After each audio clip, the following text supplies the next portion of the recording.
Hello everyone, welcome to achievers. मेरा नाम है मेघा जायसवाल। सो देखिए, आज हम अचीवर्स में स्टार्ट करने वाला है अपना न्यू टॉपिक इंटेलिजेंस, जिसे हम हिंदी में कहते हैं बुद्धि। इसके विषय में बात करेंगे।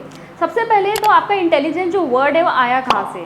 इंटेलिजेंस वर्ड आया है आपके लैटिन वर्ड इंटेलिजेंशिया से। कई जगह आपको ऐसे इंटेलिजियर भी लिखा हुआ मिलेगा, लेकिन इंटेलिजेंशिया जो है वो लैटिन वर्ड है, जहाँ से आपका इंटेलिजेंस वर्ड ओरिजिनेट हुआ है।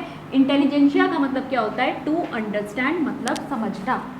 अब देखिए, अगर हम इंटेलिजेंस को समझने की कोशिश करें कि आखिर में बुद्धि हम कहेंगे किसे, क्या है इंटेलिजेंस, इसके लिए हम बहुत सी डेफिनेशंस देख सकते हैं।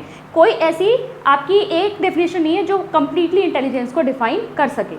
देखिए, अलग अलग साइकोलॉजिस्ट ने किस तरीके से इंटेलिजेंस को डिफाइन किया है। बिने का कहना है कि इंटेलिजेंस क्या है? Ability of an individual to direct his behaviour towards a goal. एक लक्ष्य की तरफ अपने जो बिहेवियर, अपने व्यवहार को निर्देशित करने को क्या कहेंगे? इंटेलिजेंस। ठीक है, कोई भी इंडिविजुअल अपना एक गोल सेट कर लेता है और उसके तरफ वो बढ़ता है, अपना व्यवहार करता है, उसको इंटेलिजेंस कहेंगे।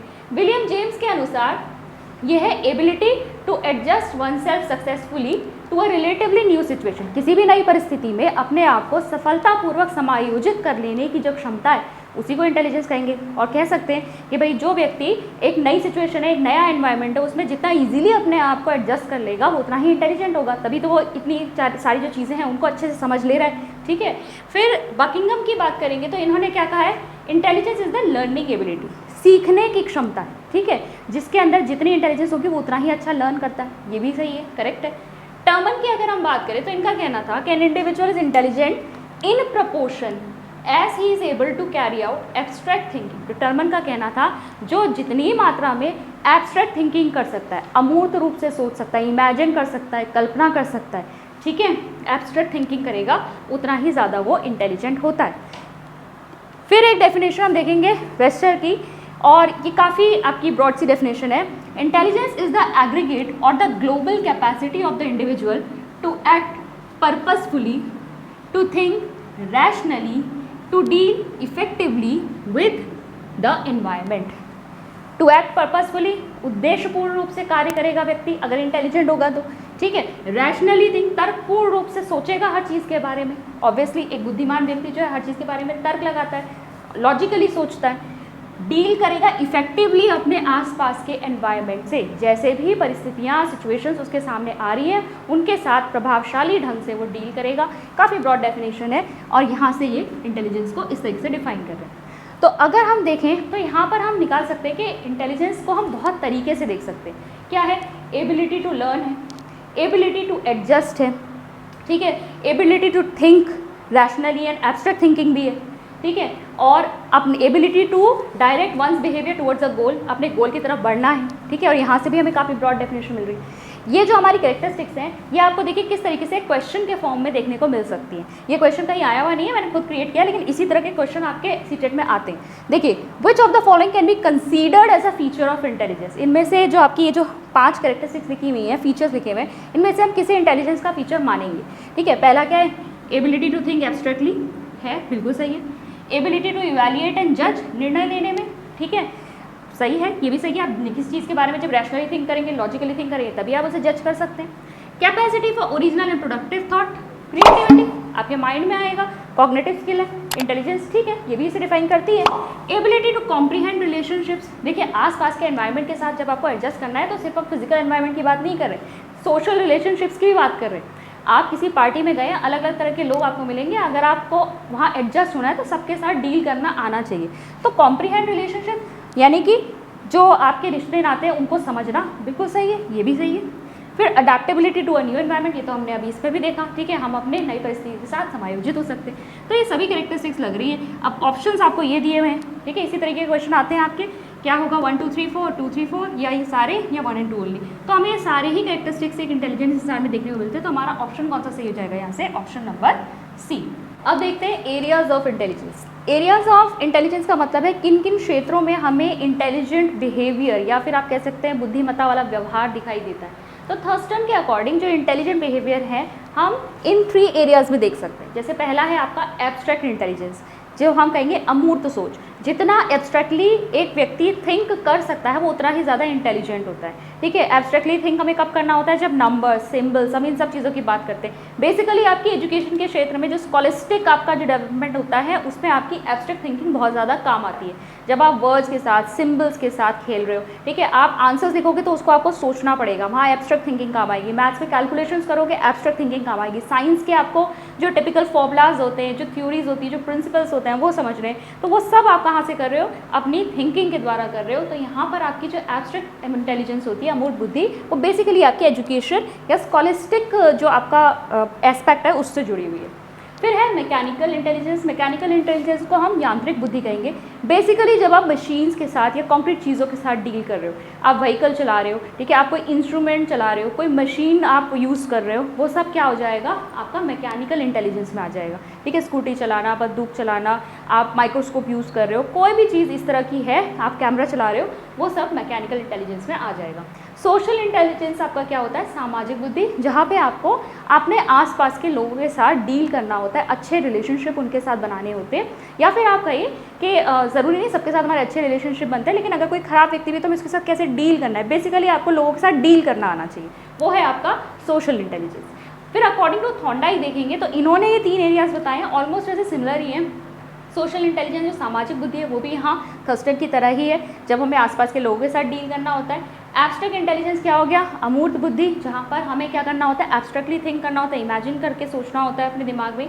और कॉन्क्रीट, जो मैकेनिकल की बात यहाँ पे हो रही है, यहाँ पे कॉन्क्रीट की बात हो रही है। मैकेनिकल में ज़्यादातर मशीन्स और इन सब चीज़ों की बात आई, कॉन्क्रीट में आपको बेसिकली सभी कुछ इंक्लूड हुआ है। वही चीज़ मूर्त रूप से जिस चीज़ को हम छू सकते हैं, जो काम हम कर सकते हैं, वो आपके कॉन्क्रीट इंटेलिजेंस में आएगी। किस तरीके से आप किसी काम को, जब आप डूइंग एस्पेक्ट देख रहे हो, कितना अच्छे से कर सकते हो उस काम को, वो आपका कॉन्क्रीट इंटेलिजेंस हो जाएगी। तो ये आपके एरियाज हैं according to Thurstone and according to Thorndike. अब हम देखते हैं फैक्टर्स अफेक्टिंग इंटेलिजेंस, कौन कौन से ऐसे कारक हैं जो आपकी बुद्धि को प्रभावित कर सकते हैं। ठीक है, पहला है हेरिडिटी एंड एनवायरनमेंट। ये हम पहले से ही पढ़ते आ रहे हैं ग्रोथ एंड डेवलपमेंट से ही, कि आपका हेरिडिटी और एनवायरनमेंट, अनुवांशिकता और जो वातावरण है, वो दोनों ही प्रभाव डालता है बच्चे के विकास के ऊपर। तो हेरिडिटी की बात करते हैं सबसे पहले। हेरिडिटी है क्या, अनुवांशिकता। जो कैरेक्टरिस्टिक्स हमें मिली हुई है वो किससे मिली हुई है, अपने पेरेंट्स से मिली हुई है। कहाँ से आई हैं, वो जीन्स के द्वारा आई हैं। ठीक है, क्रोमोसोम्स थे, क्रोमोसोम्स पे जो जीन्स थे उससे हेरिडिटरी कैरेक्टरिस्टिक्स हमारे अंदर आई। हम कैसे दिखते हैं, हमारी हाइट कितनी है, हमारा कॉम्प्लेक्शन कितना है, हमारी आइज़ कैसी है, सब हमारे पेरेंट्स से मैच करता है, क्योंकि उनसे ही हमें जीन्स मिले। तो ये हेरिडिटरी जो आपके कैरेक्टरिस्टिक्स है उसमें इंटेलिजेंस भी कहीं ना कहीं आता है। ठीक है, कुछ कुछ एस्पेक्ट ऐसे भी हैं जो, जैसे हम कहते भी हैं ना कि भाई ये बहुत इंटेलिजेंट, इसके पेरेंट्स भी बहुत इंटेलिजेंट है, ऐसा बोल देते हैं हम जनरली। तो वो इसीलिए क्योंकि कुछ ना कुछ जो अंश है वो जेनेटिकली भी हमारा ट्रांसमिट होता है।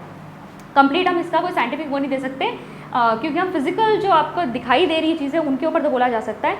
इंटेलिजेंस केवल मेजरमेंट हम अगर IQ वगैरह से करेंगे तब हम कह सकते हैं, लेकिन ये हेरिडिटी के ऊपर भी थोड़ा बहुत डिपेंड करता है। ठीक है, एनवायरनमेंट की अगर हम बात करें, भाई कैपेबिलिटीज़ उसे यहाँ से मिल तो गई, इंटेलिजेंट तो है वो जेनेटिकली, लेकिन जब तक उसे प्रॉपर एनवायरनमेंट नहीं मिलेगा उसकी कैपेबिलिटीज़ जो है निखर के नहीं आएंगी। बुद्धि होने से मतलब नहीं है, उसे यूज़ भी तो करना है। ठीक है, इंटेलिजेंस को यूज़ भी करना है। वो आपको अपॉर्चुनिटीज़ कौन देता है, एनवायरनमेंट।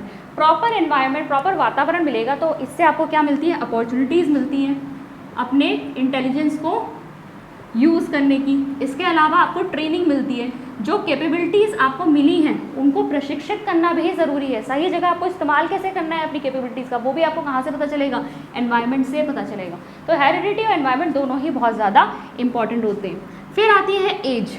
भाई एज से तो इंटेलिजेंस है ही कनेक्टेड। एज जैसे जैसे बढ़ती है वैसे वैसे जो है आपका जो इंटेलिजेंस का लेवल है बढ़ता है, लेकिन ये हमेशा थ्रू आउट नहीं रहेगा। ऐसा बोला जाता है कि 20 ईयर्स की एज तक जितना मैक्सिमम IQ बढ़ना होता है उतना बढ़ जाता है। ठीक है, इसीलिए आप देखेंगे छोटे बच्चे जल्दी जल्दी सीखते हैं। मैक्सिमम IQ आपका 20 ईयर्स की एज तक बढ़ेगा, उसके बाद वो थोड़ा स्टेबल हो जाता है और फिर बाद में ओल्ड एज में डिक्रीज होना भी शुरू हो जाता है। ठीक है, तो IQ की अगर हम बात करें, इसको अगर आप देखेंगे तो ये आपका कॉन्टिन्यूस नहीं है। एज इसे कैसे कर रही है अफेक्ट, भाई जैसे जैसे बच्चा ग्रो कर रहा है उसका दिमाग परिपक्व हो रहा है, तभी आप उसे कॉम्प्लेक्स कॉन्सेप्ट सिखा सकेंगे। छोटे बच्चे को आप एकदम से कॉम्प्लेक्स कॉन्सेप्ट नहीं सिखा सकते, उसका दिमाग इतना परिपक्व ही नहीं है जो वो उसको समझ पाए। ठीक है, आपको पहले उसे सिंपल चीज़ें सिखानी पड़ेंगी। जब वो बड़ा हो जाएगा उसका दिमाग इतना मैच्योर हो जाएगा कि वो एक कॉम्प्लेक्स कॉन्सेप्ट को, एक जटिल अवधारणा को भी समझ सके, तब आप उसे वो चीज़ सिखाएंगे। तो एज इसको ज़रूर आपका अफेक्ट करती है। तीसरा देखेंगे हेल्थ एंड फिजिकल डेवलपमेंट।